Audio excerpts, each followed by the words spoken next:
The first reading of Noah and the new covenant with Noah conjures up loads of positive images that we all love. Pictures of an ark and rainbow and animals, and we see them all the time in nurseries, even painted on walls. But we also know that that's only half the story. The other half of the story is everybody else drowning. We don't see too many images of that in nurseries, for good reason. And we're told the reason for their drowning was because they turned away from God. Now, it's a bit of we all feel maybe a bit uneasy about this because we would all well know that some of them weren't sinners, some of them were just children and babes in arms. And our interpretation today in the light of the gospel would be different than it was by the writer of Genesis. But the link between destruction and sin is firmly made. But we also know that that's a true connection, because there is no denying the destructiveness of sin. I met a lovely mum during the week, a good mum, and she said that one of her regrets was ensuring that each one of her children had their own bedroom with a TV and a mirror in each room. They're her words.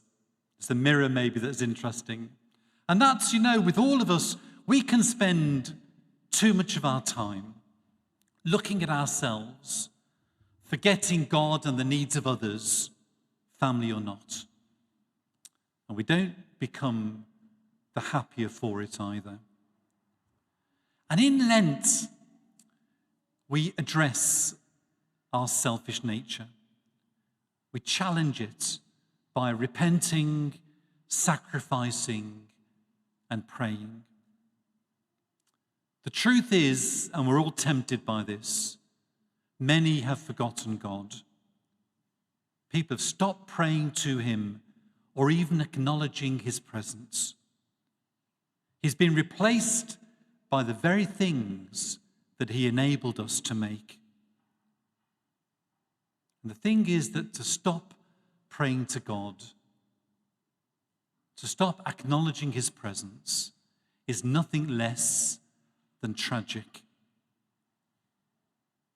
We're disconnecting ourselves from our Maker, our Saviour, our hope, wisdom, his very Spirit.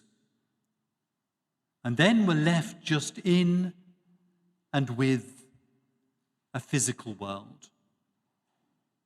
There's a great old Jesuit who's passed away now, who's a philosopher and a geologist called Teilhard de Chardin. And one of his well-known quotes is, "We're not physical beings on a spiritual journey. We're spiritual beings on a physical journey." And Lent reminds us of this, of our spiritual nature and our eternal destiny, because we are not just physical beings. Back to Noah.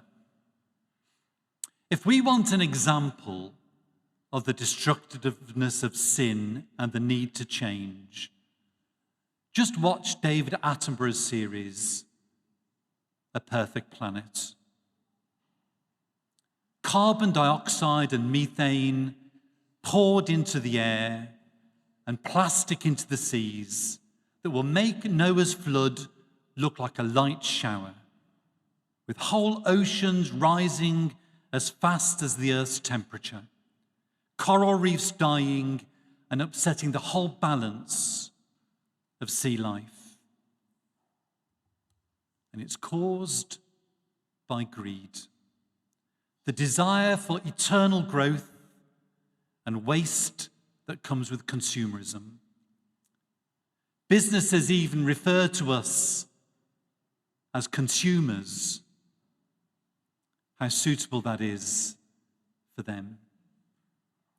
The result, we're constantly being told, will will be 1,000 times worse than this pandemic, and it will be caused by sin. Today, Pope Francis constantly adds his voice to those of the scientists calling on us, all people, to change our ways, to change what we eat, our use of plastic, reduce of fuel in cars and planes, our attitude to wealth and consumption, our concern for vulnerable peoples. And we do this every Lent, maybe not with the environment in mind, but still we do it. And the story of Noah and what is happening to our beautiful planet should prompt us to connect the two.